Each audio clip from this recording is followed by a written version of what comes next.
previous speaker. Speak to the Planning and Zoning Commission as you would like to be spoken to yourself.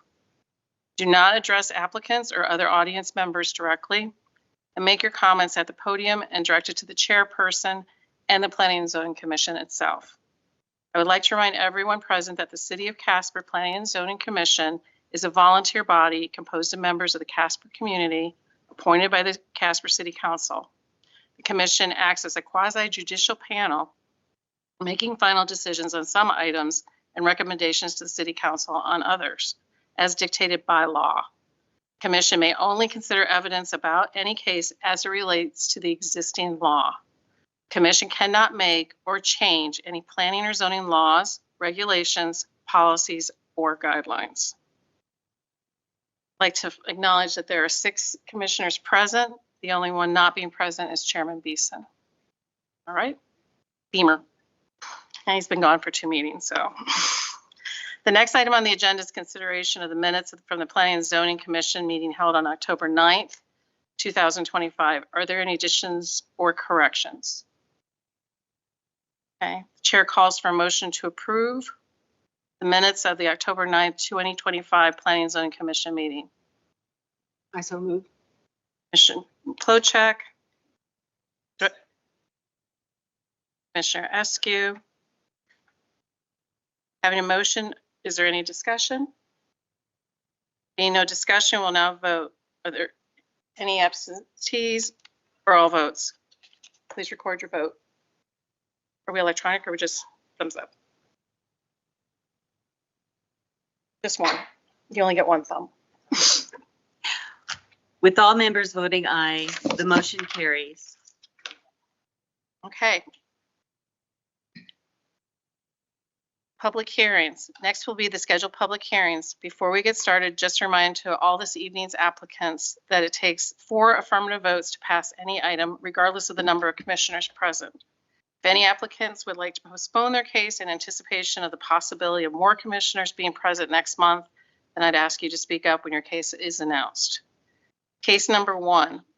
The first case tonight will be SUB-925-2025, vacation and replat of Tract A, Eagle Valley, to create Eagle Valley Addition Number 3, located south of West 29th Street between Palmer Drive and Hogan Drive. The applicant is Benjamin and Michael Hansold. Is the applicant or the representatives present? And would you like to proceed? Okay.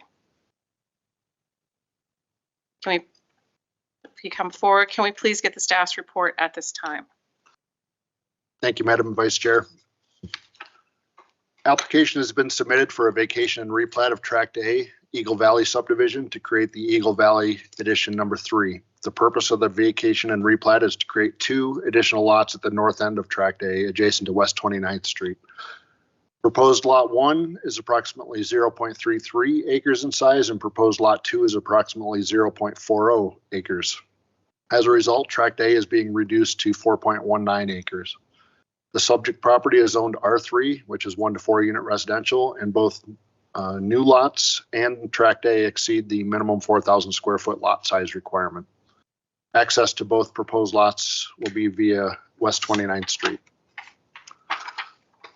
Just a bit of history. The subject area has undergone multiple replats and zone changes since it was annexed in 2006.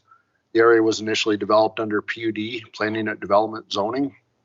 All PUD areas are required to set aside a certain percentage of area as usable open space, as defined in a formal site plan agreement.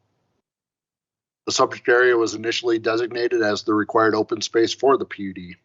In 2021, the subdivision was rezoned to multiple zoning classifications at the request of every property owner in the subdivision, and the PUD was dissolved. As a result of the dissolution of the PUD, the requirement to provide usable open space also went away. The most recent zone change of the subject property occurred in 2022, which established the current R3 zoning of the property.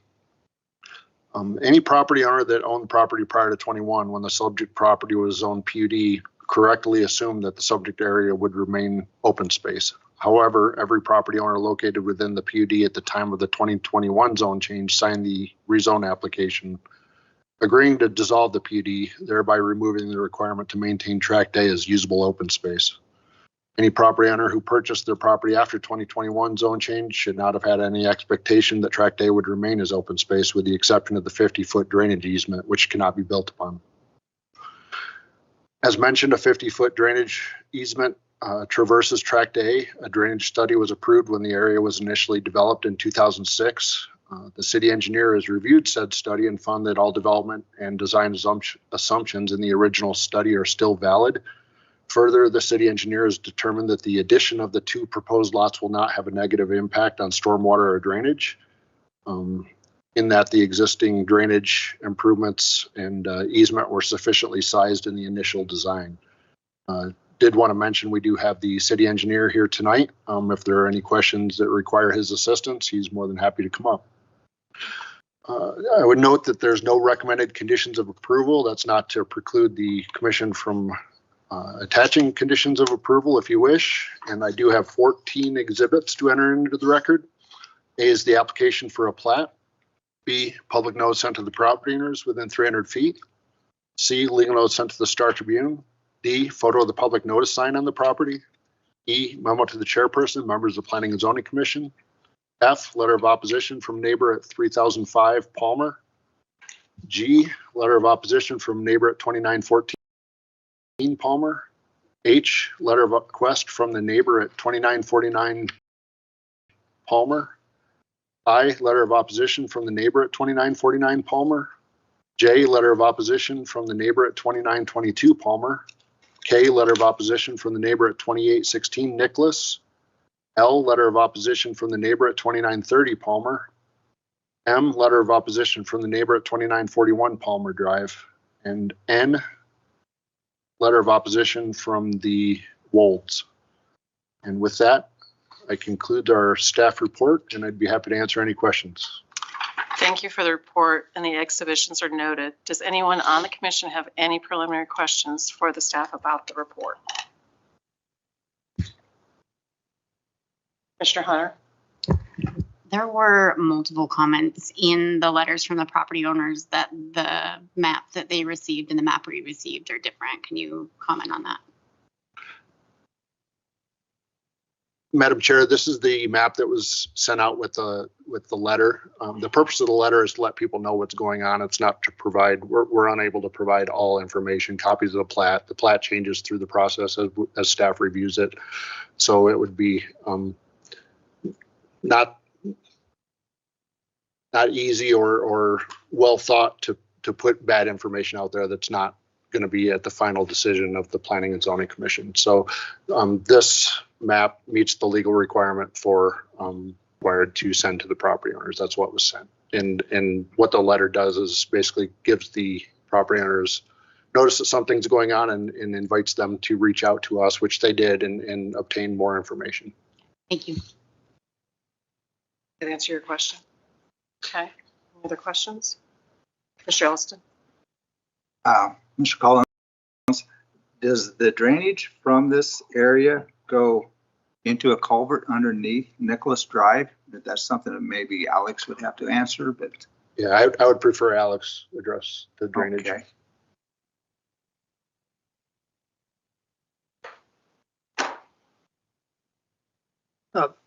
Mr. Chair, yes, it does. So the drainage goes from basically south to north through that drainage easement that you see right there. And there is a culvert, 48-inch culvert at both ends of that. So it starts at Nicholas at Palmer and goes to 29th at Nicholas? Yes. And then it continues under Nicholas in our storm drainage system? Correct. And it goes and continues where there's detention to the north area near the golf course. Thank you.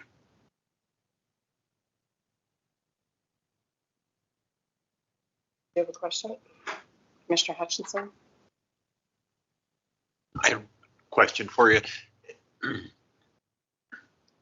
If that drainage at both ends of the lots was put into a drainage system underground, could that be built on? So a drainage system under the lots or Well, within so the at one edge of the property, there's a drain there's a drainage culvert, and then at the other end, it goes into the drainage system. Yes, If it was from the south end, if it was put into a culvert there and ran down to where it links into the culvert system that's already there, could it be built on, or? potentially, it's, that area there is recommended for stormwater detention. So, however, it's sized very well. Both ends, further to the north and to the south, have detention in it as well. This area here is recommended by the Stormwater Master Plan to have some detention in it. The developments that are happening on that south end, they do, I mean, obviously, if anytime you fill in and you add elevation to an area, you're going to decrease that capacity. The capacity that's already there right now, it's going to decrease minimally in order to serve as detention for the planned platting and development that's there right now. So to build on it and to put in a culvert that goes all the way through it would take away a lot of the capacity of that to build everything on top of it. Right now, for this, basically the development is not going to go over top of it, but it will have an extended, if it goes through, it will have an extended outlet that will carry that conveyance through it to the north. Thank Answer you. your question. And I have a question because I went out to look at the property, and it seems that the one to the property to the west, or the plat to the west, actually has some grade to it. It doesn't look like it needs as much infill, but the one to the east seems like it needs a significant amount of infill to actually build anything on it. Do you have any concerns about the impact on stormwater if you build on that lot? Well, stormwater and the fill, it just really depends on how it's armored and protected. Anytime you fill in, you always got to make, they're settling and everything else. And of course, with stormwater that impacts it, but I would say it impacts more of the actual building that goes on top of it and the structures that go on top of it, but done the right way, it can be done. Okay. So you have no concerns? I don't, my concern is making sure that the stormwater capacity remains in there to protect the neighboring properties. In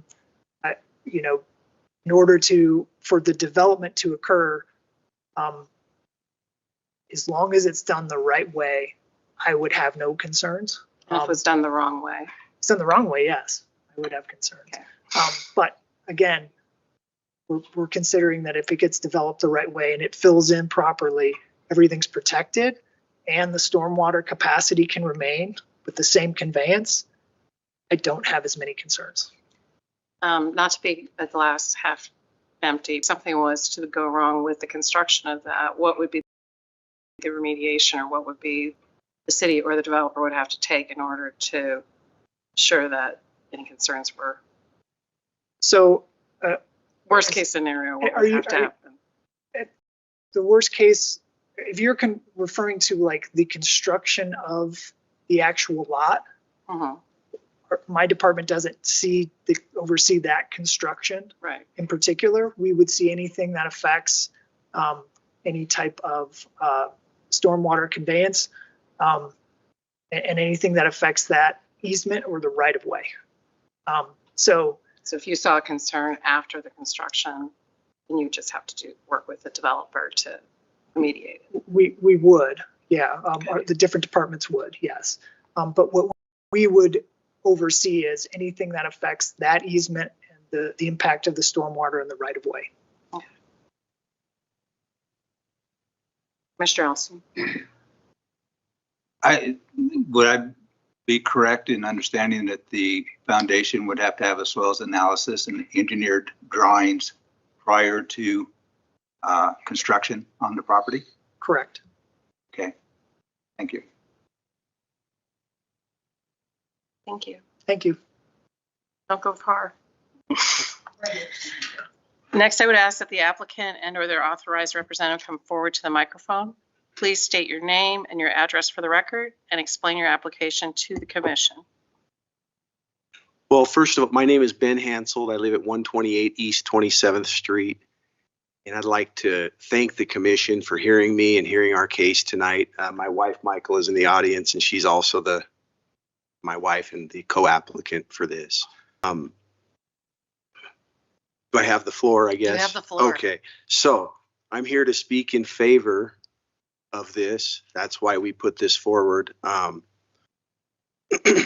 I'd like the opportunity afterwards to come back up here and address any concerns that may come up. So just want to put that out there that I'm available to come back up to this microphone after everybody and address any more concerns, because I know this could go back and forth. And by trade, I'm an engineer, a professional engineer, and I want to say that everything we do will be engineered.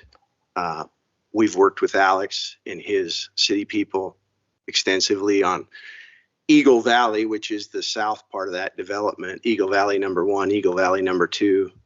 And I feel like that development has been good.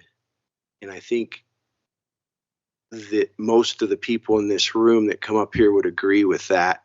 And I would think that they would agree. I'm not going to speak for them. I'm going to speak for myself. And I'm going to tell you a fact. And the fact is that development and the houses we have built have raised the values in the neighborhood.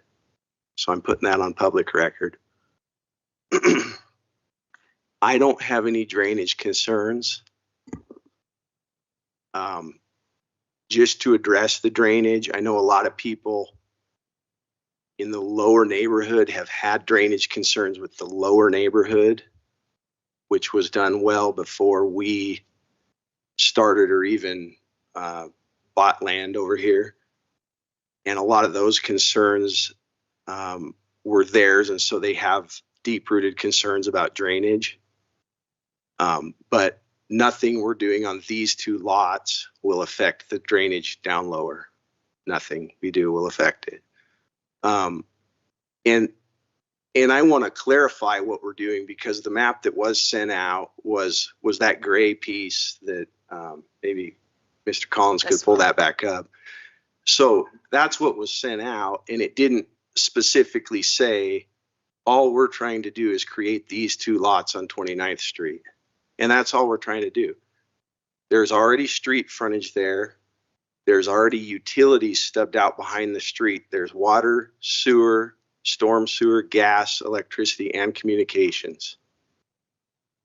So the rest of that tract, which is the drainage easement down the middle, and then the big piece, which is about 4.2 acres, we're not proposing to do anything. We intend to leave that open.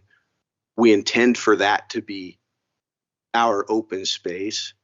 But so that, I think a lot of people were confused about that. They thought, oh, well, you're gonna go fill that whole thing in and bury the storm sewer all the way down and create problems and build a bunch of houses. But we're just trying to build the 2 houses there. So, and they're going to be nice houses. They're going to be $1 million homes or close to it.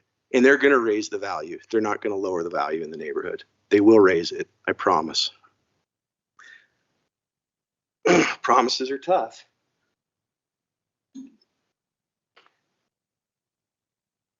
This property was purchased by my wife and I in 2021, I think July of 2021. And when we bought this property, it was already zoned the way it's zoned now.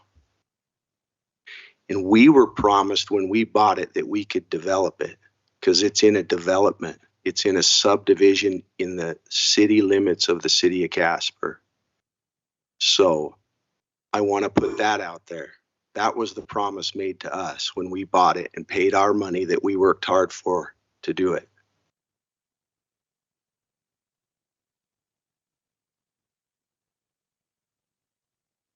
And then lastly, I want to say, I think most of the opposition has come from the folks in the twin home on Palmer. I think they've got together and done that. And I understand. You like your open space. You want open space. You may have been told something by your realtor or somebody that you bought your twin home from. But, like I said, we were promised something too. And this is nothing personal against those folks. It's not meant to do that. It's just business wise, it makes sense. There's already a street there, street frontage. All of the utilities are there. It makes sense to have those 2 lots there and leave. We're not going to develop the rest. That's not our plan. So I think at this point, like I said, if there's other concerns that come up or questions, I'd love the opportunity to come back up and address them or answer them the best that I can. Oh, and did I say everything we do will be engineered? So when we develop these lots, we'll go through the engineering process. The city will review it. That'll all be engineered. And then if we do build on these lots, or when we do build on these lots, there's a process there for building with geotechnical engineering, construction, everything. Everything we've built's pretty nice. So I think it only makes sense. It's why we bought the property, to develop it in a subdivision in the city of Casper. So, thank you very much. Thank you.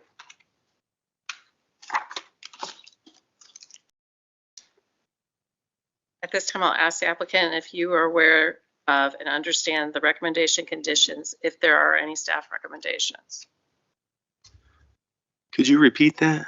Yeah, this is new to me too. So are you aware of and understand the recommendation conditions, if there are any, of what, basically, do you understand what Craig told us at the beginning of the meeting? Oh, absolutely. Yeah. And I don't think there were any conditions, were there? No. There were no recommended conditions that we proposed, but there may be by the time we get to the end. So Understand the staff report. And then at this time, I'm going to ask the commissioners if you have any questions you would like to ask the applicant. Yes, I understood. Okay. So at this time, we'll open it up to the commissioners. Commissioner Elston. Are you going to, just out of curiosity's sake, are these going to be spec homes, or are these going to be custom built homes for prior construction? TBD. To be determined. Yes. Typically, we would build a spec home, but if we have an interest for a custom home, then yeah. And they're going to have phenomenal views out the back, looking at the mountain. They're going to be beautiful. Are they single or multifamily? We would intend for single, but it's zoned R3 because the whole rest of the neighborhood is R3. But our intention is single family. Other commissioners have questions? Mr. Polchak? Okay, you can have a seat. Okay, thank you. Now is the time when we ask for members of the audience to come forward in either support or opposition to this case. Please remember to state your name and address clearly into the microphone for the record. Anyone wishing to speak in support of or opposition to this case, please come forward now.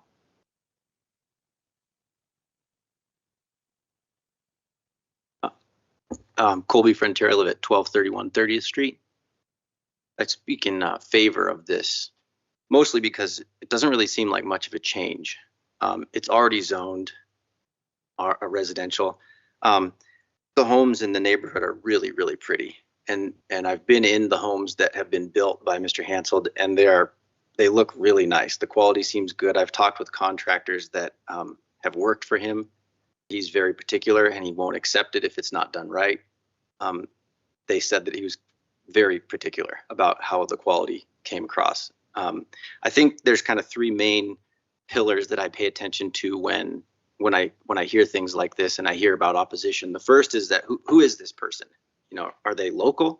Do they own a business here?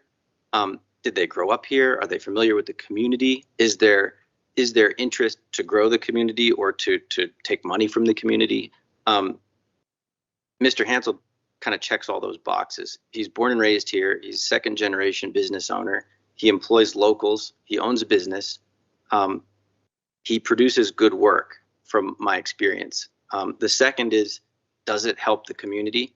I think the people who maybe are fearful of what could come of this, property value wise, could do an appraisal on their homes that are in that neighborhood, and they would probably find that the homes have increased in value. With these two lots, I don't see that changing.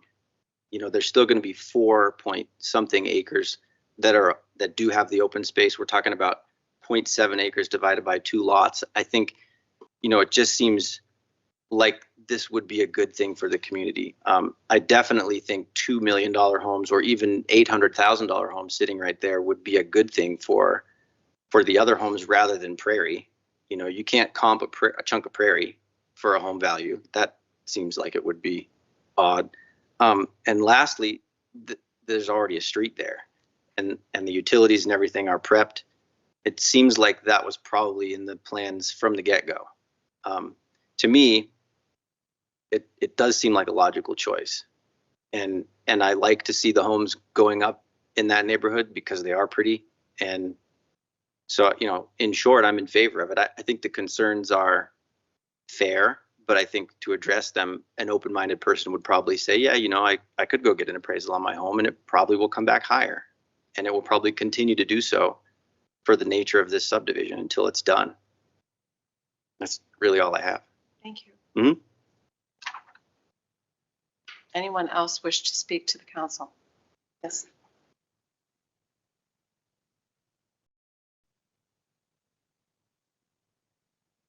Thank you. Thank you for the opportunity to speak, Madam Chair, Chairperson and Commissioners. My name is Maureen Young. I'm at 2949 Palmer Drive. I'm here on behalf of my husband and I to oppose SUB 925-2025. I know you already have our opposition letter, so I want to take this opportunity to refer to the development team's memo in tonight's meeting packet. Specifically, the statement that the property meets minimum lot size. We would contend that meeting minimums does not make these lots appropriate.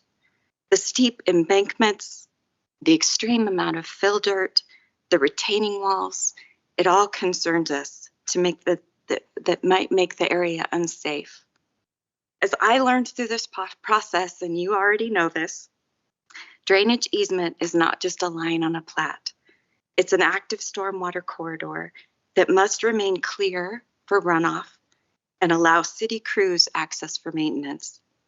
Building homes adjacent to this easement would compromise this function, redirect water into existing homes, and create long-term risks of erosion and foundation instability, not only for the new residents, but for those that are existing now. The memo doesn't take into consideration the trust that the residents placed in the original plat that was created on June 11th of 21, when the PUD designation was dissolved and the land was converted to R3 zoning.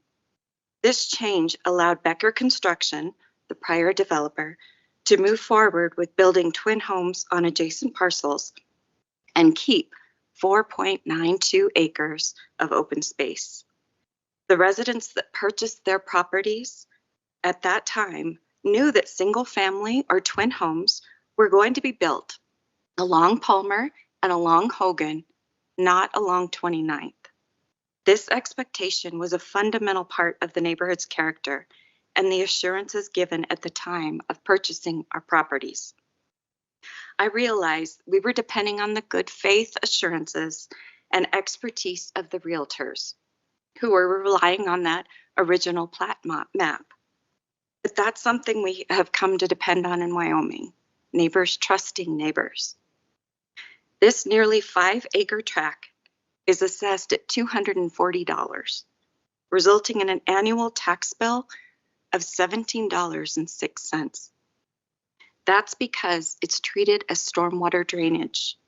This isn't residential land, it's a drainage area. Its assessed value reflects its true purpose, protecting the neighborhood from runoff, not housing. For these reasons, we urge the Commission to recommend denial of this application to ensure the long-term safety and stability of the Eagle Valley addition, or it's the back nine known to those of us who are here. Thank you very much for your time. Thank you, Ms. Young. Is there anyone else who would like to speak either in opposition or in favor?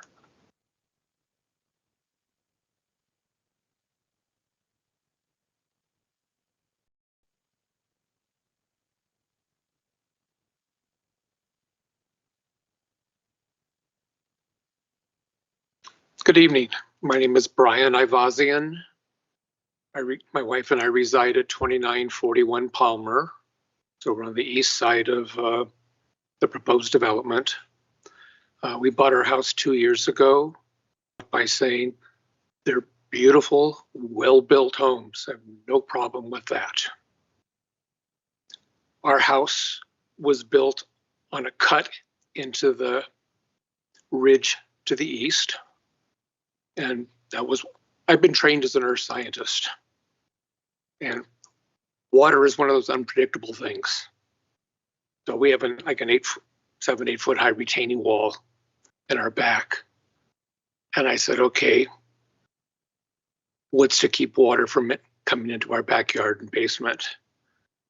And we were assured by the builder that, we've taken every necessary precaution to drain all that water away. It won't be an issue. Man plans, God laughs.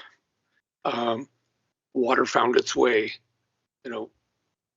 within our first several months after a big snowstorm and warm period and melt. We had water come within a few feet of the house. At its deepest point, it was about 1 foot deep, and it covered at least 60% of our backyard. Spoke to Ben about it, and we eventually got him to put in a drainage system to take it out.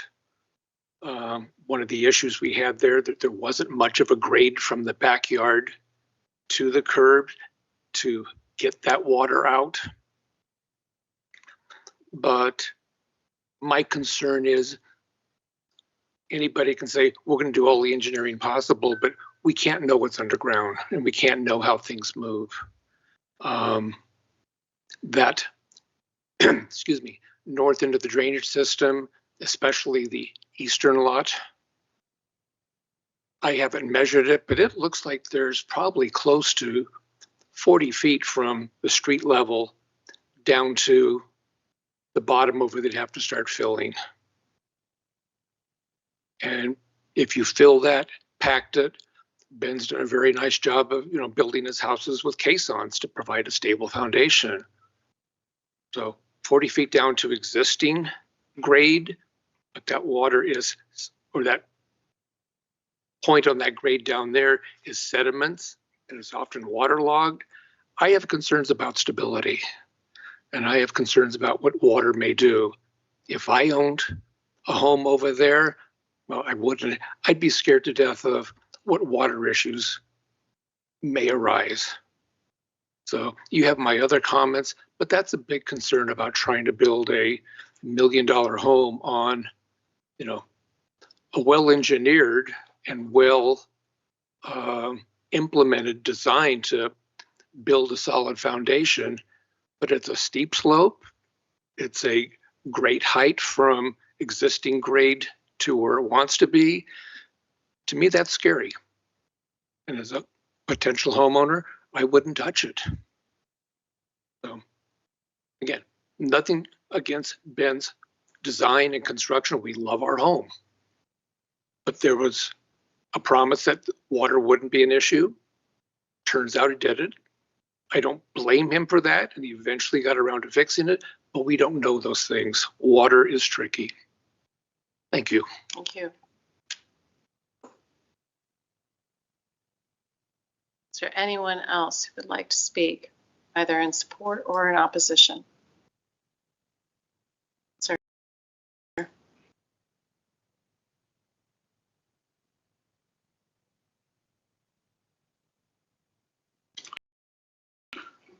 Good evening. My name is Lawrence Heim. Colorado. And I'm speaking on behalf of my parents, Pat and Mary Heim, who live at 2914 Palmer. My parents have lived their entire married lives in Casper, over 63 years.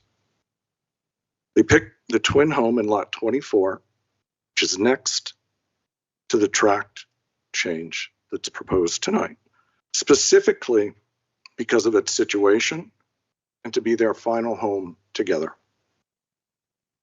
They've asked me to come up and speak about how they will be directly and negatively impacted by this proposed change, and to state that they are in opposition. My parents would like to highlight 3 points for the commission to consider. First, Tract A behind their home is a detention area for storm runoff control, and they agree with the other homeowner comments that have addressed why a detention area is not a practical place to put a home. Second, like many of their neighbors, my parents were told there was never any intent to build or plan to build or intent in this area. And they find it frustrating to see how this tract is now so clearly being redefined as the quote, sole usable open space, end quote, that went away when the area was rezoned from PUD to R3. They've looked closely at the 2021 rezone proposal, and given the fact that there was nothing highlighted about this specific tract during that rezone, they find that confusing at best. My parents' third and primary concern is in the application packet and referenced in the development team's memo for this meeting, the 2006 drainage study. There are many important points in the report. I will only highlight a couple for you. On page 30, it defined the area of hydraulic analysis into 3 basins, A, B, and C, and it covered 166 acres. Basin C included the first phase of development bordering the golf course. Basin B is just upstream in the area where my parents now live. And Basin A further south and continues on all the way to Wyoming Boulevard. It states clearly, quote, this report should be amended at such time Tract B is proposed for development, end quote. This is the area where my parents live, and there are approximately 63 other lots and homes there now. It describes that drainage in Basin B will be conveyed through the existing drainage channel. In fact, the 2021 rezone proposal included a plan map that stated this was part of a, quote, well-defined stormwater channel, end quote. The report also calls out that for Basin A, no improvements are being proposed within this basin, and improvements to drainage should be addressed as development occurs in that area. The original assumptions in the report about the percentage of impervious structures in B and A no longer apply. The office, the optometrist office on Casper Mountain Road, the southern extension of Nicholas Drive, and other lots are all in Basin A. The study concludes by stating that if the area is developed in the future, quote, detention should be planned. Significant development has taken place since that drainage report was created almost 20 years ago, and my parents are not aware that any of the required amendments ever took place. Basically, the report highlights the importance of looking at the drainage from Wyoming Boulevard into the golf course holistically and planning for detention. The tract behind my parents' home, being part of that drainage, is most certainly not just usable open space for development. As the report highlights, increasing impervious structures in a detention area creates risk of less absorption, increased concentrated flow, and water levels rising if a culvert is restricted. So you can hopefully appreciate why they are so concerned. Finally, my parents wanted me to thank you for your service and support to the community, and to thank you for considering their comments and concerns. They also respectfully asked that the vacation and replat of Tract A, Eagle Valley, be denied. Thank you. Thank you, Mr. Heim. Anyone else wishing to comment?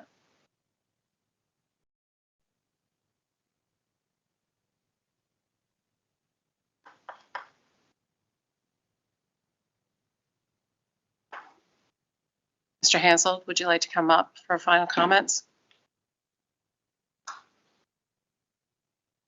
Yeah, I think I would like to say that this is a 2015 stormwater study that was done for the entire city of Casper, which was way after 2006.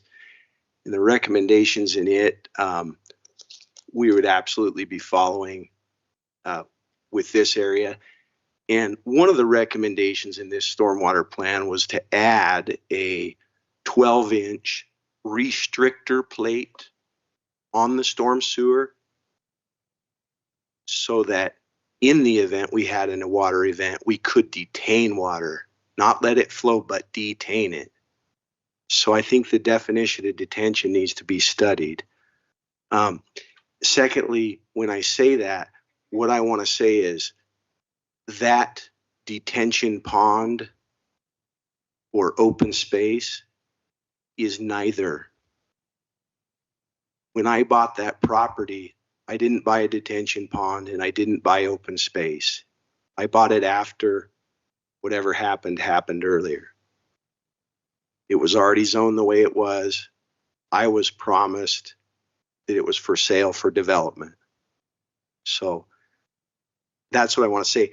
And the area of that detention pond is not going to get less. The volume, when we do what we intend to do, the volume will be the same as it is now. So thank you.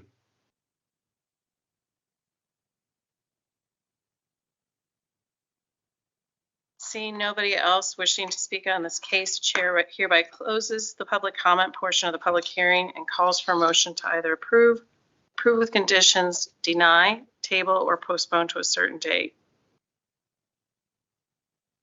Do I hear a motion?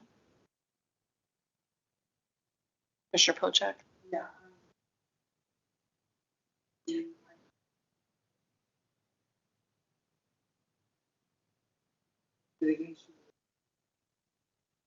So moved by Commissioner Polchak. I second. Second by Commissioner Elston.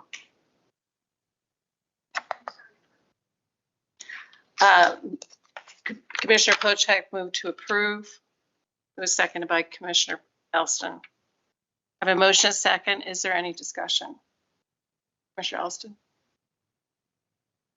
I would like to ask staff, and he might direct to somebody else, but in any subdivision, is not a drainage study required prior to the subdivision being built out? Generally, yes. A drainage study is always required. In this case, there was one already on file that was reviewed and found to be adequate. Thank you. Alex, you look like you want to jump out of your chair. Is there something you want to say? No, the city planner is correct. Okay. Thank you. Any other discussion? And that study that we're speaking of now is the 2015 study, just to clarify, that was reviewed. I believe the 2000 citywide master plan that conducted by the city, the 2006 is specific to this development and was done by the developer. So they should work together. 2015 would have taken into consideration the 2006. Correct. And maybe Alex can explain how those He's work jumping together. up behind your back. Yeah, So yes. there's been several studies with the Nine Iron Estates, with I can't remember the street to the south there. In 2011, there was a study done as well So there's been several studies. The 2013 Stormwater Master Plan does refer to this area as well, and I think that's what Mr. Hansel was referring to. So there have been several studies. I don't think the 2006 study itself was amended, but I also know that there's been studies that have directly referred to the area that's affected by the development.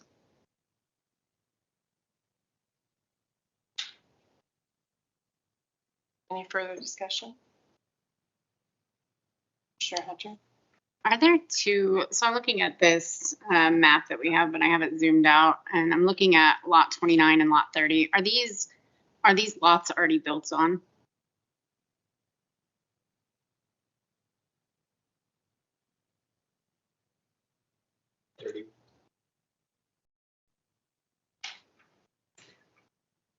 Yeah. Yes, at the south end of that green area.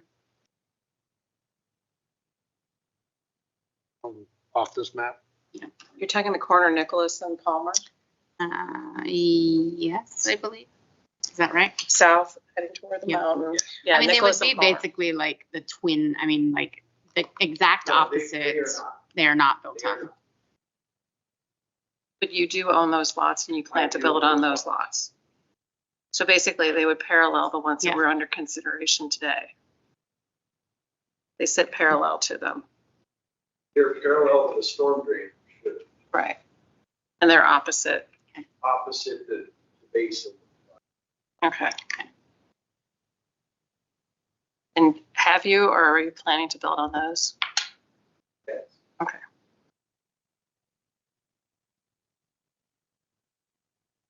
Any other discussion? Okay, there being no further discussion, we will now vote. All those voting aye, so indicate. Any nays? No abstentions? Please record the vote. With all members present voting aye, the motion carries. Your application for a subdivision removed. City staff will now be in touch with you shortly, Mr. Hansel, to complete the paperwork. Madam Chair, I just want to mention that the Planning Commission is a recommendation to council.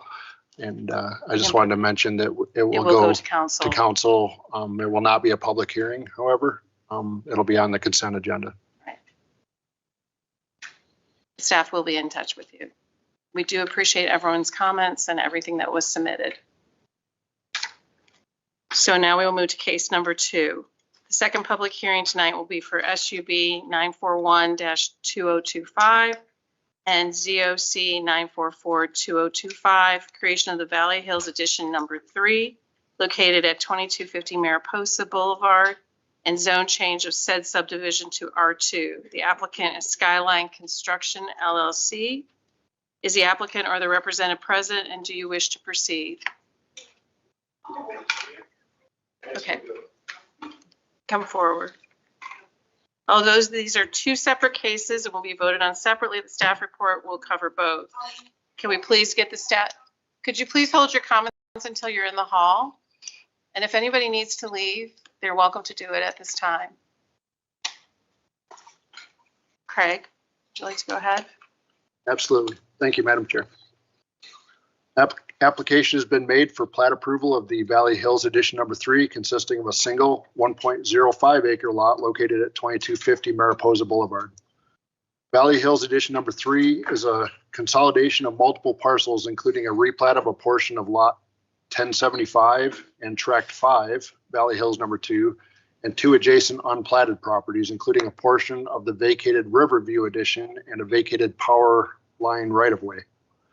The property currently consists of parcels zoned R2, 1-unit residential, R4, high-density residential, and the former power line right-of-way is unzoned. As a result of the consolidation and reconfiguration of the parcels, it's necessary to establish a single cohesive zoning classification. The applicants have requested R2 zoning.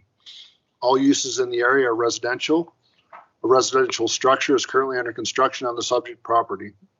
The final certificate of occupancy is contingent upon the successful completion of the plat and rezoning. The commission should vote on the replat and zone change independently.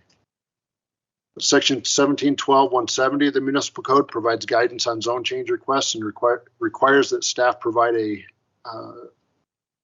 the commission information as to the request conformance with the comprehensive land use plan. The future land use map is the illustrative plan within the comprehensive plan that identifies the physical distribution of land uses and forms the basis for future zoning and land use regulations. And the map identifies this area as a neighborhood 2. The neighborhood 2 classification is characterized as a conventional single family and multifamily detached home neighborhood built in a traditional development pattern. Staff did not provide any recommended conditions. I would note that conditions would only be applicable to the plat. We can't do conditions with zone changes, and I have 6 exhibits.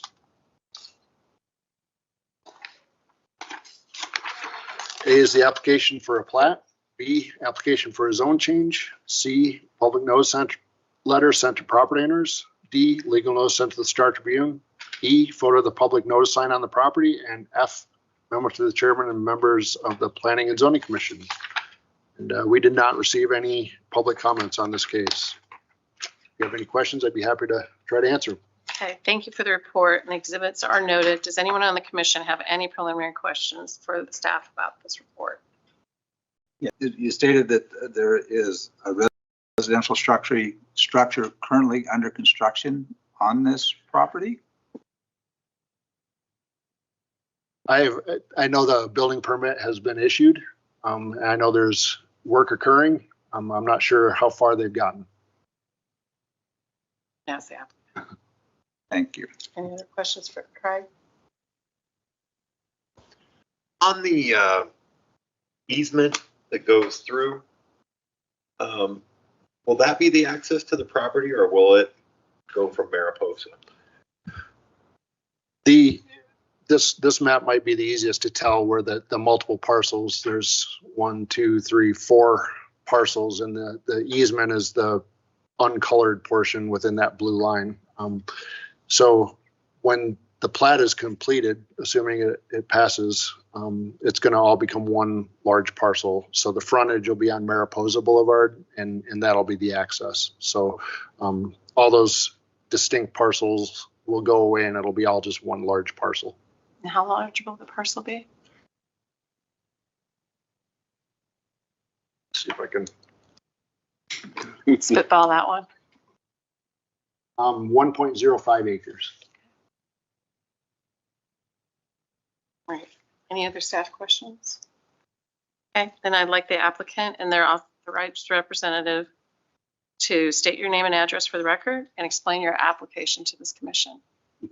Good evening, Madam Chair, Vice Chair, excuse me, and Commissioners.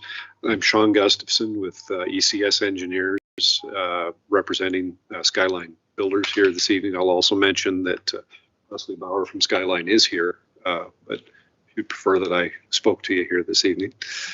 I just as a point of clarification, is it all right if I speak about both cases at once? Okay, thank you. As far as the zone change goes, as you could see on the map here and in Mr. Collins's report, we got 3 different zonings, if you will. Here, most of the neighborhood around here is R2, bordering onto some R1, going down to the south. The rest of the Valley Hills area basically is R2. The current lot on Mariposa is which has the structure being built on it currently, has been submitted separately and meets all the setback requirements and so on at this point. As the applicant wants to put all of this together, the unzoned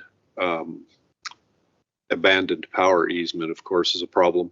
And that that chunk that runs up into the north there is zoned R3. So he wants to bring it all into the same zoning that that R2 that is contiguous in the neighborhood here, in combine it in one. In order to do that, the way it is right now, they could not build a shop or garage on that site. There's not room, and it would be on a separate parcel, which would need a dwelling unit with it also. So put this all together, he can kind of spread out his garage, if you will, on that site. From what I see, where the zoning application kind of just brings it all together and makes everything contiguous. The replat application puts the lot together and makes that chunk of 3 parcels all into one lot, so it can act as one lot and be more useful for the applicant. There are a few interesting little jogs and so on, as you can see on the replat there, and those came about over years in the past of neighbors talking to neighbors and fences not wanting to be moved and things like that, which did cause a little problem on this lot to build a nice home, or I shouldn't say a nice home. Most new homes are nice. I mean, a larger home, and still meet setback requirements. The grading on the site, as you can see in this picture, is a little bit of a challenge. Opening the site up into a larger area really helps that challenge also. So with that, I'd love to answer any other questions. Okay, thank you. Do any of the commissioners have any questions? Commissioner Alston? So is the final process on this going to be a single family dwelling with a detached garage? That is correct, yes. That's it. There's no yes. It would be very hard to fit it all on the one lot as is without going over the lot lines, which wouldn't really be allowed. So. Any other questions? Okay, thank you. All right, thank you. Now is the time when we ask for members of the audience to come forward in either support or opposition to the case. Is there anyone who would like to speak? Seeing none, the chair hereby closes the public comment portion of the hearing and calls for a motion on the plat to either approve with conditions, deny, table, or postpone to a certain date. Discussion will occur after there is a motion and a second. Do I have a motion?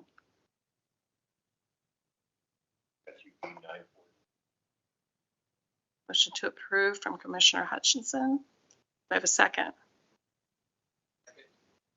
There's a second from Commissioner Eskew. Having a motion a second, is there any discussion? Being no further discussion, we will now vote. Thumbs up indicating an aye.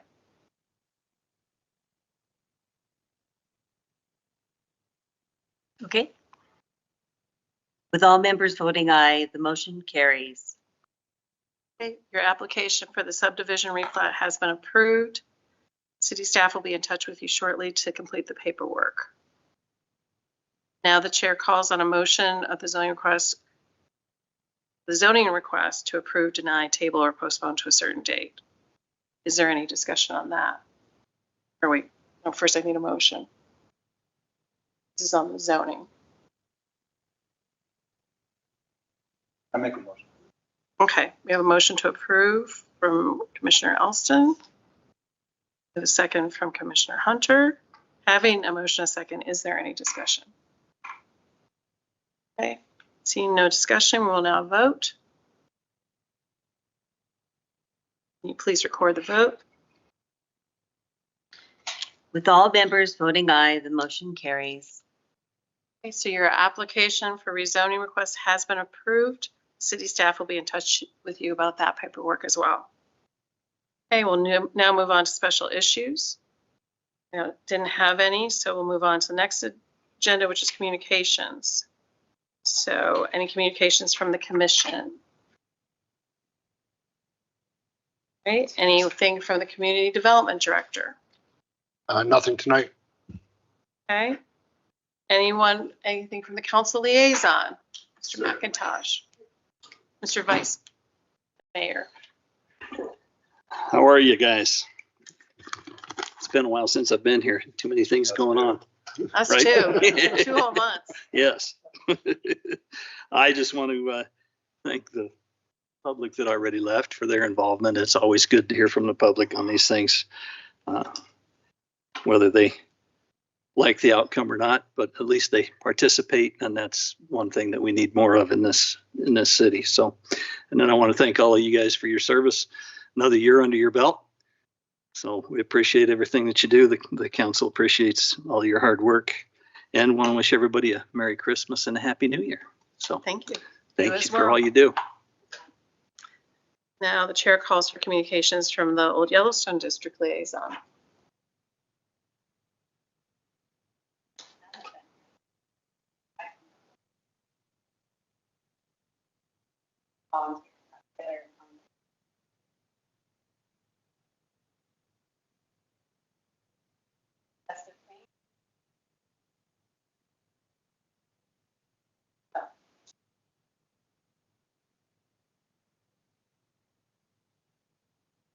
And I just want to note that in the OID is the new gas station that we approved last year.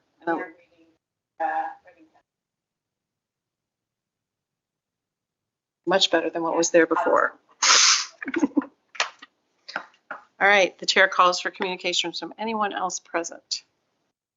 Hearing none, the final agenda is adjournment. Nothing was submitted for the January meetings. Therefore, the next meeting of the Planning and Zoning Commission is scheduled for Thursday, February 12th at 6 p.m. Being no further business to conduct, chair calls for motion to adjourn. Commissioner Eskew, second Commissioner Hutchinson. Any discussion on that? Please record. All those in favor? Please record the vote. With all members voting aye, the motion carries. The meeting will be adjourned at 7:02 p.m. Thank you all.